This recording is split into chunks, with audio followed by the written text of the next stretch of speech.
Olha o que diz esse verso 14. Nós sabemos que já passamos da morte para a vida. Aí você diz, como? Por quê? E ele responde, com a mesma simplicidade peremptória com a qual ele faz essa afirmação inicial. Nós sabemos que já passamos da morte para a vida. Por quê? Porque amamos os irmãos. Esses são os seus irmãos. Infelizmente, a religião conseguiu transformar isso tudo em outra coisa. Os nossos irmãos hoje em dia são apenas os que fazem parte de uma congregação, às vezes enorme, onde ninguém conhece quem é quem, não sabe quem é quem, porque são congregações com 5, 6 reuniões ou 3 reuniões num dia de domingo, onde um grupo vai aqui, outro grupo vai ali. Tem gente que nunca se viu, nunca se falou, nem se falará, morrerá sem se conhecer. Mas você chama isso de minha congregação, de meus irmãos. É uma congregação que não agrega, é uma massificação que só desagrega. E os irmãos que você diz que são os seus irmãos ali são os que você não sabe nem quem são. Mas você tem essa imagem abstrata de que aqueles naquele lugar são os seus irmãos e você não precisa amar, se preocupar, se interessar, assim como você não se interessa pelos da sua própria casa. Sendo eles irmãos da fé ou não. Se forem irmãos na fé, você logo, logo fica cínico com todos eles, e eles todos cínicos com você. Vocês, lá dentro do ambiente congregacional, mal se falam, porque muitas vezes se odeiam, mas levantam a mão, oram, adoram, dão adeus para os céus, para o teto, para o ventilador, para o ar-condicionado, para a iluminação. Oh, aleluia, para lá e para cá. Agora, o teu irmão, que é teu irmão familiar, que frequenta o mesmo lugar, você não quer nem saber se ele está lá. E em casa, com ele, vocês são todos irmãos e todo mundo se odeia. Irmãos de DNA, ou irmãos por afinidade, ou irmãos por congregação, mas vocês se tornaram impermeáveis uns para os outros. E se esses membros da família não são também membros da congregação, você ainda tem a pachorra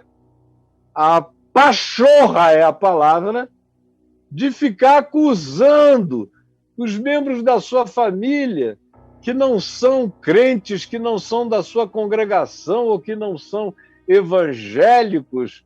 Os católicos fazem a mesma coisa, mas numa intensidade menor. Eles são mais calados, mais reservados e mais secos, às vezes. Menos palavra, mas mais franzimento de testa, mais sisudice. No meio evangélico, tudo é mais escrachado, as guerras, as brigas, os ódios são mais declarados. E é assim que você qualifica os seus irmãos. Para fora daquela congregação, você considera irmãos se são evangélicos, dependendo da denominação. Você vai até um certo nível. Se você chegar de uma denominação para frente, você já não tem mais irmão dali em diante. Já é o lado sombreado e escuro da lua para você. E os que não são da sua congregação, nem são evangélicos, até mesmo católicos ou cristãos de qualquer outra confissão, esses já são incrédulos pagãos, muitas vezes repudiados e até odiados, e vice-versa entre os grupos. Embora os evangélicos sejam os mais refratários, sejam os mais arrogantes nessa supremacia de manifestação de fé. E o mundo, meu Deus, os que são de outro grupo, os que vão a um terreiro ao invés de irem a uma igreja, os que não vão a lugar nenhum, os que vão a uma sessão espírita, os que não vão a lugar nenhum, os que são agnósticos, os que são ateus, os que são distantes, os desinteressados. Esses nunca olham como irmãos e nunca acham que tem que ser objeto de amor. E a internet tornou isso tudo realidade insofismável. Essas minhas declarações se tornaram, mais do que nunca, na internet, realidades insofismáveis. Aqui, por exemplo, nesses meus ambientes, teoricamente, 80% dos que estão por aqui são cristãos que dizem ser, de algum modo, vinculados a alguma congregação, ou os pais são, ou cresceram nelas, ou seja como seja. Mas se você abrir os comentários em posts que a gente faça sobre Jesus, sobre o Evangelho, sobre o mais puro e simples ensino da palavra, você vai ver uma quantidade enorme de crentes dizendo que você é um mentiroso, que você está nadando na grana, no dinheiro, é por isso que você está falando aquilo, que você é um abusado, que vive às custas dos outros, que você é tão mentiroso quanto todo mundo. É uma quantidade enorme de coisas. São garotos de 18 anos que não respeitam a vida, a experiência de ninguém.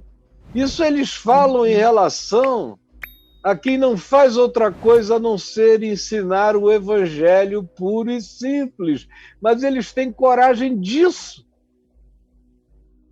E de colocarem você na posição dos seres mais horrorosos do planeta, embora eles já não possam mais dizer coisa alguma sobre a mensagem que você traz. Eles só querem pensar que por trás de uma mensagem tão verdadeira exista um cara absolutamente mentiroso e falso, em relação a quem eles dirigem todo o palavreado brutal que eles conheçam a respeito.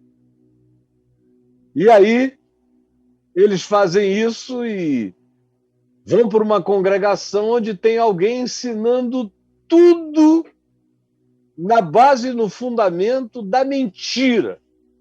Mas eles não querem nem saber, eles aplaudem. Ali estão os irmãos dele, fora dali não estão os irmãos dele. Aí quando eu digo aqui o que eu estou dizendo, que os meus irmãos não precisam ser meus irmãos de volta, porque eu sou o irmão deles. Eu não preciso que você diga que eu sou seu irmão. Eu não dependo de você para ser seu irmão. Você querendo ou você não querendo, você gostando ou você não gostando, você sabendo ou você não sabendo, eu sou seu irmão. Mesmo que você seja o maior. Mesmo que você seja a criatura mais herética que existe, tem uma dimensão na qual eu sou irmão dos que creem como eu, mas tem uma dimensão que transcende a isso. Transcende qualquer que seja a concordância ou a uniformidade ou a comunhão de significados. Tem uma dimensão que está para além disso, que é aquela que João trata aqui agora, que é da minha irmandade com os meus inimigos, com os meus adversários. Eu sou irmão dos que creem como eu, com quem eu tenho afinidade, amizade e prazer. Mas eu sou irmão dos que, crendo em alguma coisa, não creem como eu e que podem até me odiar, me colocarem no inferno, mas eu sou irmão deles.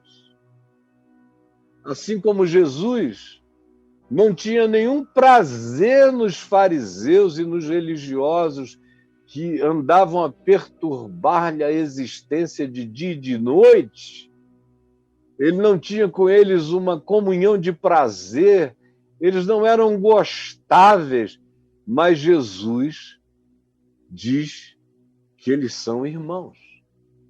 Diz no texto que eu li ontem aqui, de Hebreus 12, de Hebreus 2, do verso 10 ao verso 15, onde ele diz que por causa disso, porque ele tem uma identificação com a dor humana universal, ele não tem vergonha de nos chamar seus irmãos e de proclamar a nós a sua palavra. Ele continua e continuará, como ele fez sempre. Mesmo com os piores antagonistas. Ele não chama esses antagonistas de irmão amado, mas eles são irmãos dele. Foi por esses também que ele morreu na cruz. Morreu pelos piores antagonistas, morreu pelos judeus que disseram: caia o seu sangue sobre nós e sobre os nossos filhos, como no julgamento perante Pilatos, antes da crucificação. Todavia, para Jesus, eles também são seus irmãos. Nunca deixaram de ser. De modo que eu tenho irmãos que eu gosto muito dentro da congregação, como eu tenho irmãos que eu amo na minha família. E eu, graças a Deus, amo a todos os meus irmãos. E amo a todos os que estão à volta da minha mesa. E amo a todos os meus filhos. E amo a minha família, graças a Deus. Mas mesmo que houvesse ou que haja na minha família alguém que não goste de mim, ele vai gostar de mim, não gostar de mim sozinho. Ou haja alguém que não goste de mim, ele vai não gostar de mim sozinho. Porque eu o amarei. Assim como você que chega aqui usando uma palavra antiga, me esculhamba como você pode. Isso é um problema seu, cara. Você vai responder em outra instância. Eu continuo te amando, te acolhendo, te recebendo, pregando o evangelho para você, e se você precisar de ajuda, eu te ajudarei. Como a todos aqueles que, porventura, sendo figuras públicas no meio cristão, me abominam, eles vão me abominar sozinhos. Eu não gosto deles nem do que eles fazem, mas eu os amo, porque amar não é gostar. Gostar é coisa que você designa a pessoas com quem você tem intimidade prazerosa. O amor não, você ama o inimigo, quem te persegue, tanto quanto ama aqueles que você gosta, ama todos, como Deus que amou o mundo de tal maneira que se entregou. Assim é o amor, nisto consiste o amor. E enquanto eu não goste de muitos deles e de quase tudo que eles fazem, eu os amo, como Jesus mandou amar ao antagonista, ao adversário, ao inimigo, a qualquer outro. É isso que gera uma convulsão angustiosa no coração dos crentes, quando ouvem uma palavra como essa. Eles dizem: meu Deus, isso está relativizando tudo que eu aprendi. Está mesmo. E é para relativizar mesmo. Porque o que você aprendeu, desculpa, amigo, está errado. O Evangelho não nos dá margens para titubeios ou reflexões dúbias. A afirmação é essa: nós sabemos que já passamos da morte para a vida, porque amamos os irmãos. Para João, fé é amor. Para João, amor é fé. Para João, obras são práticas do amor. Para João, as obras que são práticas do amor são declarações de fé. Para João, A declaração de fé que não se efetue, que não se realize pelo amor, não é fé. É apenas a arrogância de uma crença que, de fato, não creu no Evangelho, porque todo aquele que creu no Evangelho sabe que a fé sem obras é morta, e que a verdadeira fé se manifesta como prática obediente da palavra ensinada por Jesus. E a palavra ensinada por Jesus só é praticável como amor. Sem amor, ninguém consegue praticar o Evangelho. Você é apenas um palhaço dissimulador, mímico do Evangelho, ou ainda um palrador infatuado de palavras que não param de acontecer, mas sem amor, elas todas, como disse Paulo, são como o bronze que soa, como o símbolo que retine. Nada faz sentido, nada se consuma, nada se realiza, milagre nenhum faz bem nenhum a você que o pratique sem amor. Nenhuma fé capaz de mover montanhas, remover montes, terá qualquer efetividade positiva na sua vida sem amor. Qualquer conhecimento, qualquer acumulação de academicismo teológico não tem nenhum significado e nenhum proveito se não se fizer manifestar e impregnar e engravidar de amor. Nós sabemos que já passamos da morte para a vida, porque amamos os irmãos. Aí você diz, mas João mesmo diz, no capítulo 5, no verso 24 do evangelho dele, que nós sabemos que já estamos da morte para a vida, já sabemos que temos a vida eterna, porque nós cremos em Jesus. É a mesma coisa. Quem crê em Jesus, de fato, ama. Quem não ama, ainda não creu em Jesus. É só um mímico, é só um religioso, é só um papagaio que não pode ser chamado de Louro José porque não tem gente atrás nem dentro. É o plástico falante sozinho, só isso. E João 5,24 é absolutamente equivalente à primeira epístola de João 3,14. Nós sabemos. Porque a verdadeira fé é essa, como eu disse e já repeti 4 vezes, que se efetua e manifesta pelo amor. Então, quem crê, ama. Quem não ama, não crê. A fé que vale diante de Deus e como benefício pessoal para a vida desse que diz que crê. Ora, nós sabemos que já passamos da morte, já atravessamos.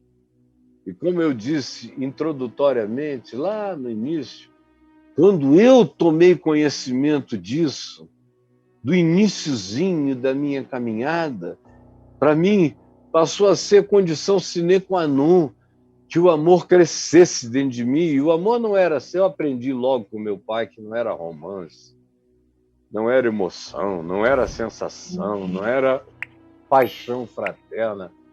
Essas coisas a gente até tem, ama ardentemente alguns irmãos com quem a gente tem profunda intimidade, mas eu fui aprendendo com ele a amar os que falavam mal dele, os que o abominavam, os que o aborreciam, todos crentes, porque o povo da cidade inteira o amava, quase o adorava.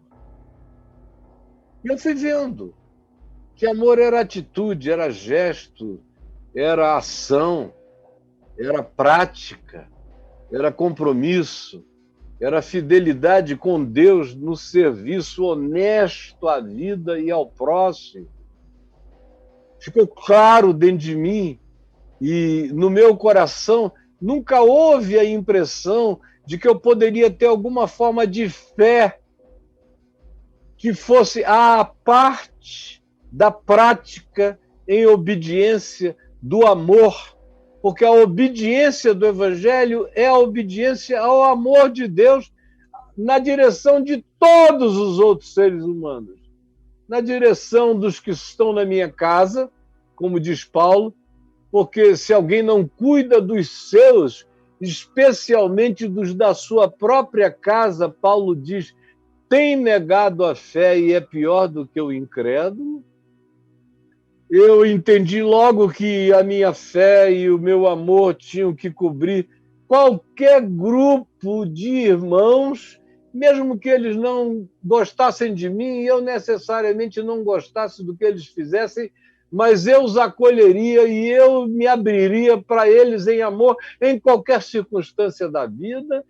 E o mundo inteiro também era feito de irmãos. Eu nunca consegui comprar a ideia protestante radical de que nós, os que somos de igreja e que fomos batizados, somos os filhos de Deus e os outros são criaturas de Deus. Isso sempre me chegou ao ouvido como uma heresia sem tamanho, contra o sangue de Cristo, contra a cruz de Cristo, contra a universalidade do amor de Deus, afirmados em tantos lugares e de tantas formas diferentes. Esse amor que é não somente por nós, mas ainda pelos do mundo inteiro, como o próprio João diz no capítulo 2 dessa epístola que nós estamos com ela aberta.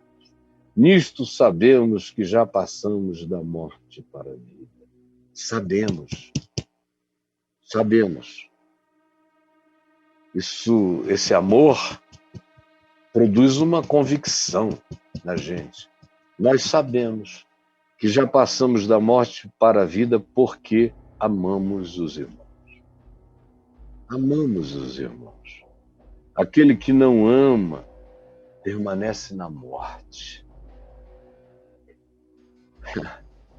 Você já viu esse texto colocado assim nos fundos de um templo, lá atrás, perto do batistério, na maior parte dos templos que tem batistério dentro, especialmente as igrejas batistas, que tem muito batistério, você quase não encontra uma igreja, um templo batista sem um batistério atrás do púlpito, ou ao lado, mas tem ali, cada vez mais sofisticados, mas eles estão lá. As Assembleias de Deus, as antigas também, todas têm um batistério. Você já viu sobre aquela parede dos fundos, que fica nas costas do pregador, esse texto escrito: nós sabemos que já passamos da morte para a vida, porque amamos os irmãos. Aquele que não ama permanece na morte. Você já viu? Eu duvido muito. E se você me disser que já viu, para mim vai ser quase algo inusitado, porque eu, nesses 50 anos rodando o planeta, nunca vi em lugar nenhum essa associação entre o saber. É um saber, não é cremos. Já passou do tateamento do crer e entrou na dimensão do saber. Como Jung disse quando perguntado: você crê em Deus? Ele disse: não, eu sei Deus para mim. Não é uma questão de crer. Chega a um ponto que se torna uma questão de saber Deus em você e você em Deus. Ora, nós sabemos que já passamos da morte para a vida, porque amamos os irmãos de qualquer desses círculos de concentricidade, até os confins da terra, nós amamos os irmãos. Ora, aquele que não ama permanece na morte, continua. não saiu da morte. É um filho da morte, é um zumbi andando pelo planeta. Aquele que odeia, que é cheio de antipatias, que é cheio de hostilidades, que é cheio de raivas, que é cheio das atitudes amaldiçoadoras, que deseja no seu coração o mal do próximo diferente de você. Você é o crente que passa de carro e grita para o travesti, grita, vai pro inferno, seu velho da babá. Cara, você permanece na morte. Você que passa e vai amaldiçoando prostitutas, gays, gente diferente de qualquer grupo humano que não pareça com você. Tem muita gente que gostaria que fosse diferente. Tem gente que vai sair correndo daqui, vai procurar alguém para conversar, querer saber a opinião, se é tão assim. Infelizmente, meu querido, quando você chegar lá, você vai ver que é assim. Que quem ama já passou da morte para a vida. E que aquele que não ama, aqui está dizendo não ama, não está nem dizendo odeia. Há lugares em que diz odeia, odeia. Como no verso 15, todo aquele que odeia seu irmão é assassino. Vai mais longe ainda. Ora, vós sabeis que todo assassino que carrega o espírito do ódio e do assassínio no coração não tem a vida eterna permanente em si mesmo. Mas no verso anterior não precisa nem chegar ao ódio. Ele diz aquele que não ama, é o indiferente ao destino, à vida, à dor, à calamidade, à fome, à sede, à doença sem tratamento, sem remédio, à angústia. Não importa se o terremoto foi aqui ou foi na Turquia.